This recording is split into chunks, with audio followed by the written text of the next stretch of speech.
ನೋಡ್ತಿದ್ಯಲ್ವಾ, ಪ್ರತಿ ಕ್ಷಣ ಪ್ರೇಮ ಪಕ್ಷಿಗಳ ಹಾಗೆ ಇಬ್ರು ಒಟ್ಟಿಗೆ ಇರಬೇಕು ಅಂತ ಎಷ್ಟೊಂದು ಆಸೆ ಪಡ್ತಿದ್ದಾರೆ.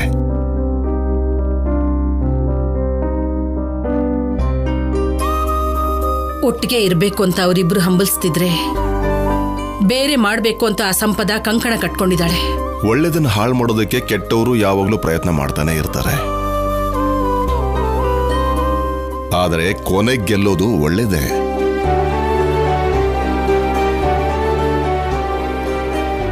ಯಾವುದೋ ಅದ್ಭುತ ನಡೆದು ನಾಳೆ ಆ ಸಂಪದ ಕೇಸ್ ವಾಪಸ್ ತಗೊಂಡ್ರೆ ಎಷ್ಟು ಚೆನ್ನಾಗಿರುತ್ತೀರಿ. ಗಡಿಯಾರದಲ್ಲಿ ದೊಡ್ಡ ಮುಳ್ಳಿನ ಹಾಗೆ ದುರದೃಷ್ಟ ಗುರಿನ್ ಸೇರೋದಕ್ಕೆ 60 ಹೆಜ್ಜೆ ಇಟ್ರೆ ಅದೃಷ್ಟ ದೊಡ್ಡತನದ ಚಿಕ್ಕ ಮುಳ್ಳಾಗಿ ಒಂದ್ ಕಡೆ ಇರುತ್ತೆ.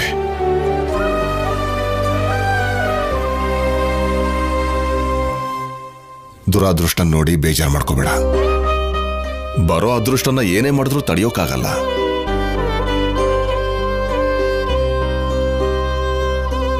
ನೋಡ್ರಿ, ಅವರಲ್ಲಿ ನೋವಿದೆ, ಬೇರೆ ಆಗ್ಬಾರ್ದು ಅನ್ನೋ ಹಠ ಕೂಡ ಇದೆ.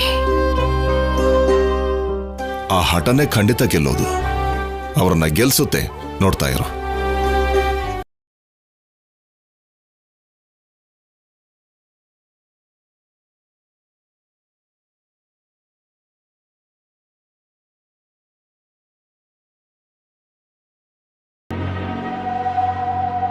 ಯಾಕ್ರಿ ಮಲ್ಕೊಳ್ದೆ ಹೀಗೆ ಓಡಾಡ್ತಾ ಇದ್ದೀರಾ?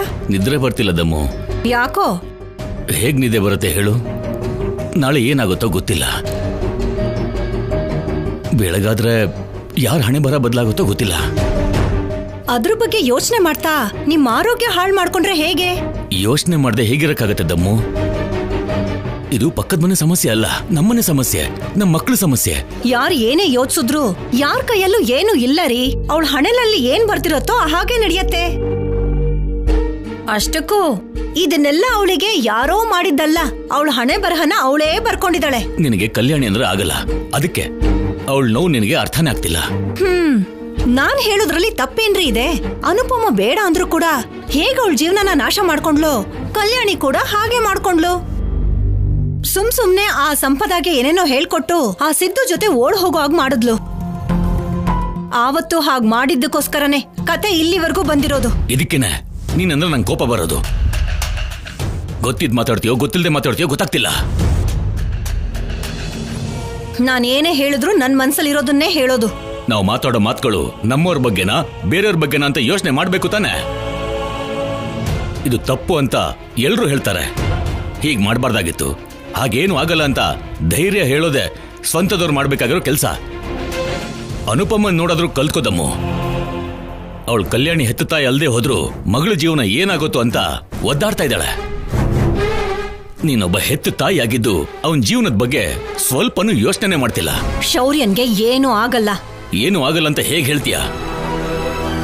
ಕಲ್ಯಾಣಿ ಅವನ ಜೀವನದಲ್ಲಿ ಇಲ್ಲ ಅಂದ್ರೆ ಅವನು ಬದುಕ್ತಾನ? ನಿನ್ನಂತವ್ರು ಎಲ್ರೂ ಸೊಸೆನ ಬಗ್ಗಿಸ್ತಿದ್ದೀನಿ ಅಂತ ಅನ್ಕೋತಾರೆ. ಆದ್ರೆ ಅವ್ರಿಗೆ ಗೊತ್ತಿಲ್ದೇನೆ ಅವ್ರ ಮಕ್ಕಳಿಗೆ ಎಷ್ಟು ನೋವು ಕೊಡ್ತಾ ಇದೀವಿ ಅಂತ ಅರ್ಥನೇ ಮಾಡ್ಕೊಳಲ್ಲ. ಸರಿ ಬಿಡು, ನಿನಗೇನು ಹೇಳಿ ಏನ್ ಪ್ರಯೋಜನ ಇಲ್ಲ. ಊಟ ಆಯ್ತಲ್ವಾ? ಹೋಗು, ಹೋಗಿ ಮಲ್ಕೋ.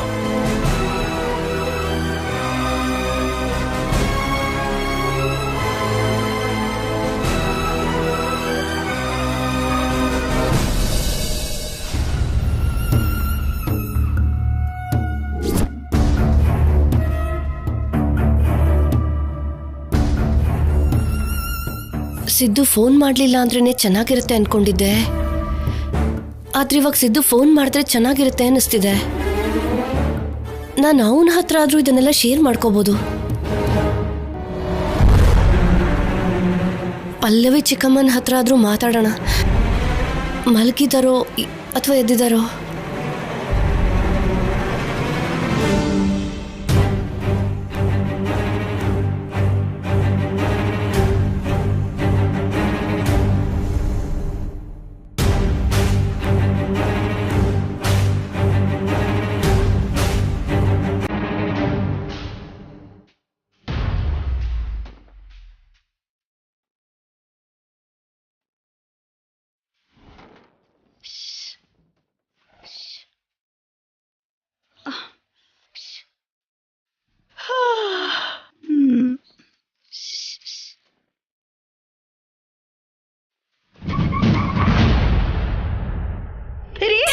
ರೀ ರೀ ಯಾವ್ದೋ ಹಾವು ಬಂದಾಗಿದೆ ರೀ. ಬುಸ್ ಬುಸ್ ಬುಸ್ ಅಂತ ಕಿರುಚ್ತಿದೆ.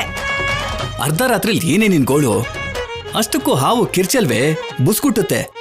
ಅಯ್ಯೋ, ಅಷ್ಟಕ್ಕೂ ಎಲ್ಲದಕ್ಕಿಂತ ದೊಡ್ಡ ಹಾವು ನೀನೇ ಇಲ್ಲಿ ಇರ್ಬೇಕಾದ್ರೆ ಇನ್ ಯಾವ ಹಾವು ಬರುತ್ತೆ ಹೇಳು? ಮಲ್ಕೋ. ಅದಲ್ಲ ರೀ, ಅದು. ಹೇ ಮಲ್ಕೊಳೆ. ಸರಿ.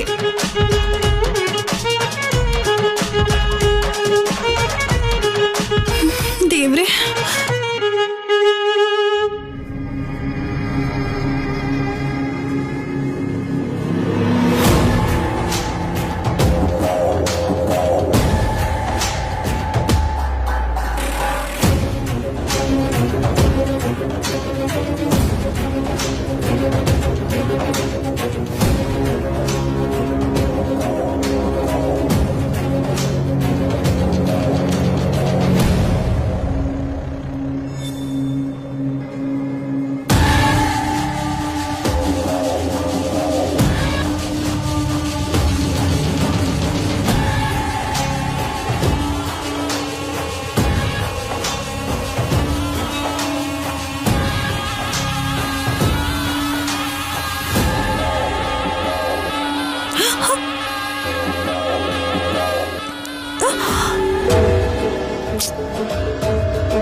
ನೀನಾ?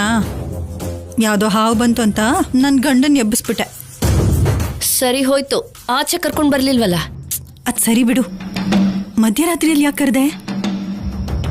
ನನಗ್ ತುಂಬಾ ಟೆನ್ಷನ್ ಆಗ್ತಿದೆ ಚಿಕ್ಕಮ್ಮ. ಯಾಕೆ ಟೆನ್ಷನ್? ನಾಳೆ ಕೋರ್ಟಲ್ಲಿ ಹೇಗೂ ನೀನೇ ಅಲ್ವಾ ಗೆಲ್ಲೋದು? ಅನ್ನಿಸ್ತಿದೆ, ಆದ್ರೆ ಒಂದ್ಸಲ ಸಿದ್ದು ಫೋನ್ ಮಾಡಿ ಒಂದ್ ಸಲಹೆ ಕೇಳ್ಬೇಕು ಅಂತಿದೆ. ಫೋನ್ ಮಾಡ್ಲಿಲ್ಲ ಅಂದ್ರೇನೆ ಒಳ್ಳೇದು ಅಂತ ನೀನೇ ಅಲ್ವಾ ಹೇಳಿದ್ದು? ಅಂದಿದ್ದೆ, ಆದ್ರೆ ಒಂದ್ ದೊಡ್ಡ ಮೂವಿಲಿ ನನ್ಗೆ ಅವಕಾಶ ಸಿಕ್ಕಿದೆ. ಏನ್ ಮಾಡ್ಬೇಕು ಅಂತ ಅರ್ಥ ಆಗ್ತಿಲ್ಲ. ಒಂದ್ ಕೆಲ್ಸ ಮಾಡೋಣವಾ? ಟಾಸ್ ಹಾಕಣ್ವಾ? Super idea. ಒಂದ್ ನಿಮಿಷ.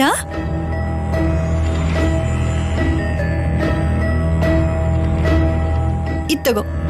ಹೆಡ್ಸ್ ಬಿದ್ರೆ ನೀನೇ ಹೀರೋಯಿನ್ ಆಗಿ ಸೆಲೆಕ್ಟ್ ಆಗ್ತೀಯ.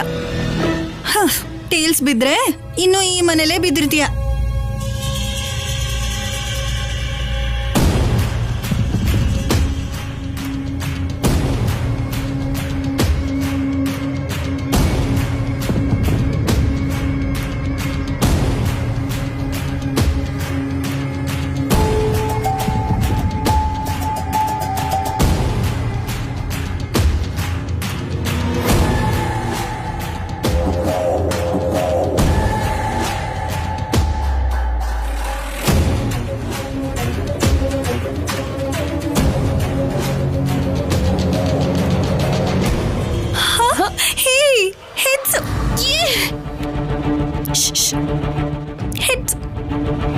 ಏನೇ ಹಾವು ಕಿರ್ಚಿತು, ಹಾವು ಕರೀತು ಅಂತ ಇಲ್ಲಿ ಬಂದು ನಿಂತಿದ್ಯಲ್ಲ?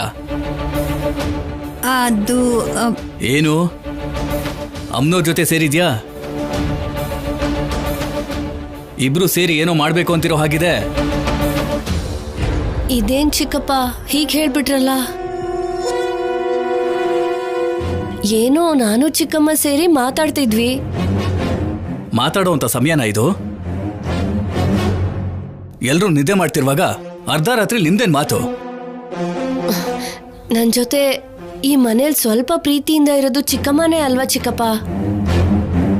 ನೀನ್ ಒಳ್ಳೆಯವಳಾಗಿದ್ರೆ ಎಲ್ರೂ ಒಳ್ಳೆಯವರೇ ಆಗಿರ್ತಾರೆ. ಹಾಗೆ ಯಾರೂ ಇಲ್ಲ ಅಂತಂದ್ರೆ ನಿನ್ನ ಬಗ್ಗೆ ನೀನೇ ಆಲೋಚಿಸ್ಬೇಕು.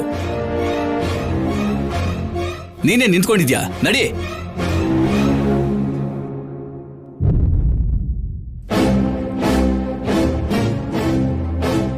ಅಯ್ಯೋ, ನನ್ನ ಕನಸು ನಿಜ ಮಾಡೋದಕ್ಕೆ ಡೈರೆಕ್ಟರ್ ಅವರು ನಂಗೆ ಕಾಲ್ ಮಾಡಿದ್ರು. ಈ ಅವಕಾಶನ ಕಳ್ಕೋಬಾರ್ದು. ಖಂಡಿತ ಸೂಪರ್ ಹಿಟ್ ಸಿನಿಮಾನ ಕಳ್ಕೋಬಾರ್ದು ಅಂದರೆ ಆಡಿಷನ್ಸ್ಗೆ ಹೋಗಲೇಬೇಕು. ಹೇಗಾದರೂ ಕೋರ್ಟ್ ಕೇಸ್ ಮುಂದೆ ಹೋಗೋ ಹಾಗೆ ಮಾಡಬೇಕು.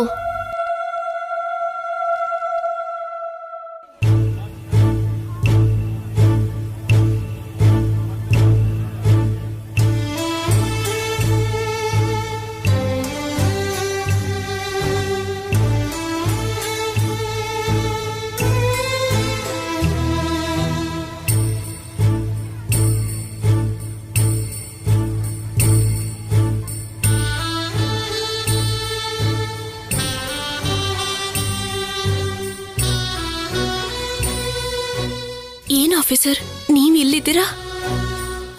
ನಿದ್ದೆ ಮಾಡದೆ ನೀನು ಎಲ್ಲಿ ಬೇಜಾರು ಮಾಡ್ಕೊಂಡು ಕೂತ್ಕೊಂಡಿರ್ತೀವ ಅಂತ ನಿನ್ನ ಪಕ್ಕದಲ್ಲೇ ಕಾವಲ್ ಕಾಯ್ತಾ ಕೂತಿದ್ದೆ. ಅಂದ್ರೆ ರಾತ್ರಿ ಎಲ್ಲ ನಿದ್ದೆ ಮಾಡಿಲ್ವಾ? ನಿನ್ನ ಹೀಗೆ ನೋಡ್ತಿದ್ರೆ ನಿದ್ದೆ ಎಲ್ಲಿಂದ ಬರುತ್ತೆ? ನಿಜ ಹೇಳಿ ಆಫೀಸರ್, ನನಗೆ ಧೈರ್ಯ ಹೇಳಿ. ನಾವೆಲ್ಲಿ ದೂರ ಆಗೋಗ್ತೀವೋ ಅಂತ ಯೋಚನೆ ಮಾಡ್ತಾ ಕೂತ್ಕೊಂಡಿದ್ದೀರಾ ಅಲ್ವಾ? ಹಾಗೇನೂ ಇಲ್ಲ ಕಲ್ಯಾಣಿ. ನನ್ನ ಮಾತಿನ ಮೇಲೆ ನನಗೆ ನಂಬಿಕೆ ಇಲ್ದೇ ಇರೋವಾಗ ನಿನಗೆ ಹೇಗೆ ಮಾತು ಕೊಡ್ತೀನಿ ಹೇಳು? ನಮ್ಮನ್ನ ಯಾರೂ ಬೇರೆ ಮಾಡೋಕ್ಕಾಗಲ್ಲ. ನಮ್ಮ ಸಂಬಂಧ ಇನ್ನೂ 100 ಕಾಲ ಹೀಗೆ ಇರುತ್ತೆ. ಕಲ್ಯಾಣಿ, ಅಮ್ಮ. ಕಲ್ಯಾಣಿ, ಕೋರ್ಟಿಗೆ ಟೈಮ್ ಆಗ್ತಿದೆಮ್ಮ, ಹೊರಡೋಣವಾ? ಬೇಗಿಬ್ರು ರೆಡಿಯಾಗಿ. ಸರಿನಮ್ಮ. ನೀನ್ ನಿದ್ದೆ ಮಾಡ್ಲಿಲ್ವಮ್ಮ? ಇಷ್ಟು ಬೆಳಿಗ್ಗೆ ಎದ್ದು ಬಂದಿದ್ಯಾ? ಸ್ವಲ್ಪ ಬೇಗನೆ ಎದ್ದೆಮ್ಮ. ಏನಾದರೂ ಒಂದು ಪವಾಡ ಮಾಡಿ ಈ ಮನೆ ಗಂಟಿದ ಶನಿ ಆ ಸಂಪದ ಹೊರಗಡೆ ಹೋಗೋ ಹಾಗೆ ಮಾಡು ಅಂತ.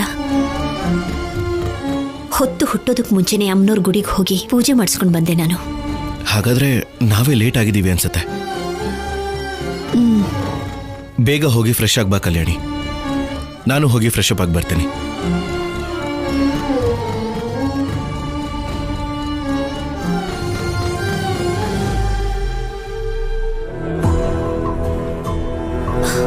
ಭಗವಂತ, ಇವರಿಬ್ರು ಮಾತಲ್ಲಿ ಪ್ರೀತಿ ಇದ್ರು ಕೂಡ ಇಬ್ರು ಎಲ್ಲಿ ದೂರ ಆಗ್ಬಿಡ್ತಾರೋ ಅನ್ನೋ ಭಯ ಅವ್ರ ಕಣ್ಣಲ್ಲಿ ಕಾಣಿಸ್ತಾ ಇದೆ.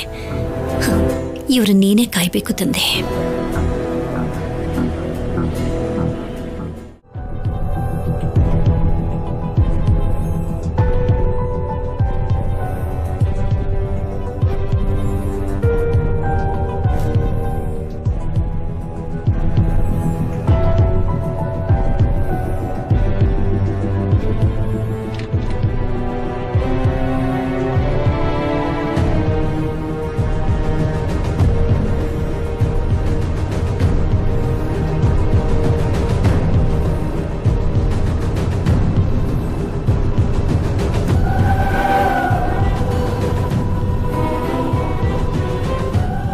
ರಾತ್ರಿ ಯಾರೂ ನಿದ್ದೆ ಮಾಡಿಲ್ಲ ಅಂತಾಯ್ತು. ನಿದ್ದೆ ಹೇಗಮ್ಮ ಬರುತ್ತೆ? ಇವತ್ತೇನಾಗತ್ತೆ ಅಂತ ಗೊತ್ತಿಲ್ಲ. ಕೋರ್ಟಲ್ಲಿ ಏನ್ ತೀರ್ಪು ಬರುತ್ತೆ ಅಂತನೂ ಗೊತ್ತಿಲ್ಲ.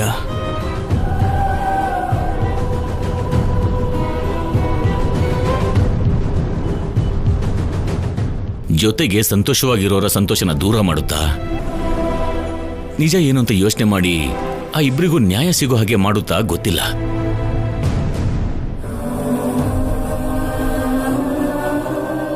ಭಯ ಪಡಬೇಕಾಗಿರೋ ಅವಶ್ಯಕತೆ ಇಲ್ಲ. ನ್ಯಾಯ ಸಿಗುತ್ತೆ. ಅದು ನಿನ್ನ ನಂಬಿಕೆ. ಎಲ್ಲರಿಗೂ ಆ ನಂಬಿಕೆ ಇರ್ಬೇಕಲ್ವ ಶೌರ್ಯ? ನಮ್ಮ ಮೇಲೆ ನಮಗೆ ನಂಬಿಕೆ ಇಲ್ಲ ಅಂದ್ರೆ ಇನ್ನೊಬ್ರು ಗೆಲ್ಲೋದಕ್ಕೆ ನಾವೇ ದಾರಿ ಮಾಡಿಕೊಟ್ಟ ಹಾಗೆ ತಾತ.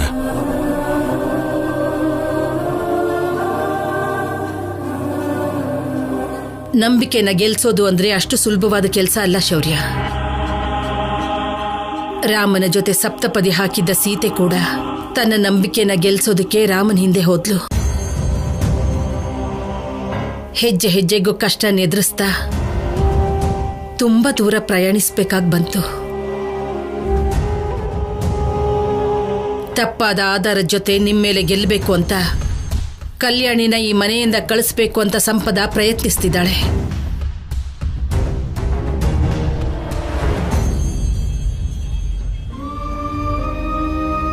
ರಾಮಾಯಣದಲ್ಲಿ ರಾಮನಿಗಿಂತ ರಾವಣಂಗಿಂತ ಶೂರ್ಪಣಖಿ ಕೆಟ್ಟ ಆಲೋಚನೆಗಳೇ ಬಲವಾದದ್ದು. ರಾಮನ ಕೈಗೆ ರಾವಣನ ಕೋಟೆ ಸಂಬಂಧ ಬೆಳೆಸಿದ್ದು ಆ ಆಲೋಚನೆಗಳೇ.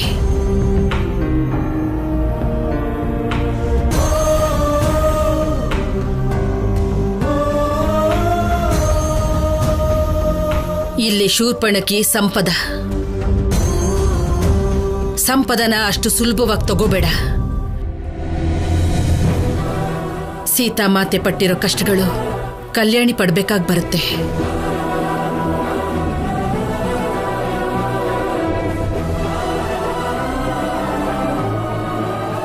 ಇವಾಗ ನಾವು ಯೋಚನೆ ಮಾಡಬೇಕಾಗಿರೋದು ಶೌರ್ಯ ಕಲ್ಯಾಣಿ ಸಂಸಾರನ ಉಳಿಸೋದು. ಹೌದು ಶೌರ್ಯ, ನಿಮ್ಮ ಅಜ್ಜೆ ಹೇಳ್ತಾ ಇರೋದು ಸತ್ಯವಾದ ಮಾತು. ಅವಳು ಶೂರ್ಪಣಕ್ಕೆ ಆದ್ರೆ ಅವಳು ಮೂಗು ಕಿವಿನ ಕುಯ್ದು ಅವಳು ಕೈಗಿಡೋದು ನಾನೇ.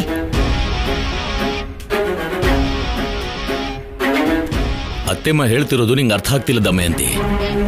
ಈಗ ಮಾಡ್ಕೋಬೇಕಾಗಿರೋದು ಕೋಪ ಅಲ್ಲ, ಯೋಚನೆ.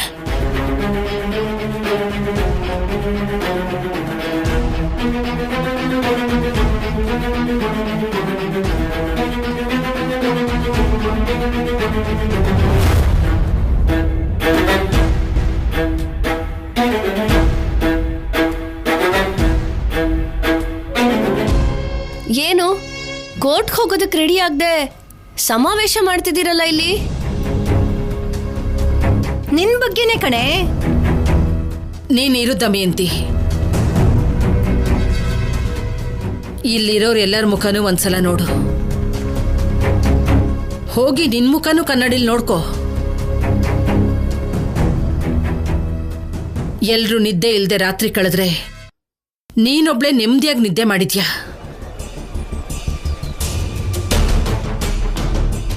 ಇಷ್ಟು ಜನರಿಗೂ ನೋವು ಕೊಟ್ಟು ನೀನ್ ಸಾಧಿಸೋದೇನಿದೆ? ಅದನ್ನ ಕೋರ್ಟ್ ಹೇಳುತ್ತೆ.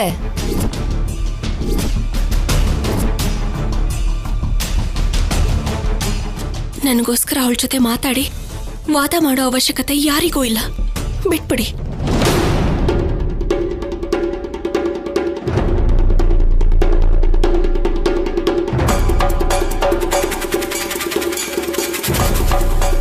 ನನಗೆ ಹೀರೋಯಿನ್ ಆಫರ್ ಬಂದಿದೆ ಅನ್ನೋ ಸಂತೋಷದಲ್ಲಿ ನಾನಿದ್ರೆ ಏನ್ ಇವ್ರ ಗೋಳು?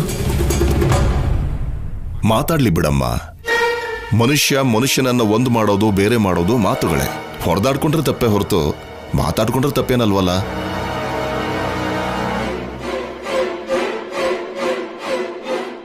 ನೋಡು ಸಂಪದ, ನಿನ್ನ ಮಾತು, ನಿನ್ನ ವರ್ತನೆ, ಶೌರ್ಯನ ಮೇಲೆ ನೀನ್ ತೋರ್ಸೋ ಪ್ರೀತಿ ಎಲ್ಲ ಸುಳ್ಳು.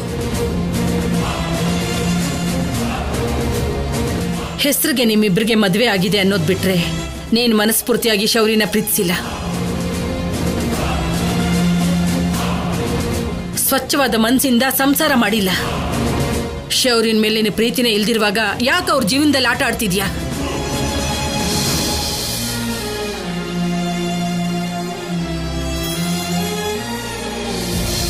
ನಾಳೆ ಸಿನಿಮಾದಲ್ಲಿ ನನ್ನ ಪರ್ಫಾರ್ಮೆನ್ಸ್ಗೆ ಇದು ಉಪಯೋಗ ಆಗುತ್ತೆ. ಇಲ್ಲಿಂದಾನೇ ಶುರು ಮಾಡೋಣ. ಎಂತ ಮಾತಂದ್ರಿ ಅಜ್ಜಿ?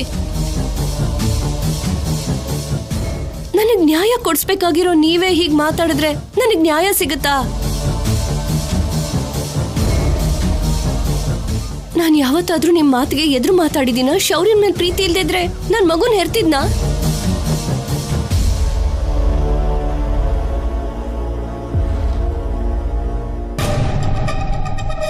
ಹಾಗೇನು ಯೋಚನೆ ಮಾಡ್ದೇನೆ ನೀವು ಹೀಗ್ ಮಾತಾಡ್ತಿದ್ರೆ ನಾನು ಏನಾಗ್ಬೇಕು?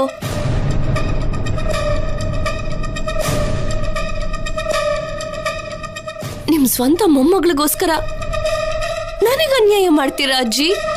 ನನ್ನ ನಡು ಬೀದಿಲ್ ಬಿಡ್ತೀರಾ? ನನಗ್ ಸಿದ್ದು ಜೊತೆ ಅಫೇರ್ ಇದೆ ಅನ್ನೋದೆಲ್ಲ ಸುಳ್ಳು.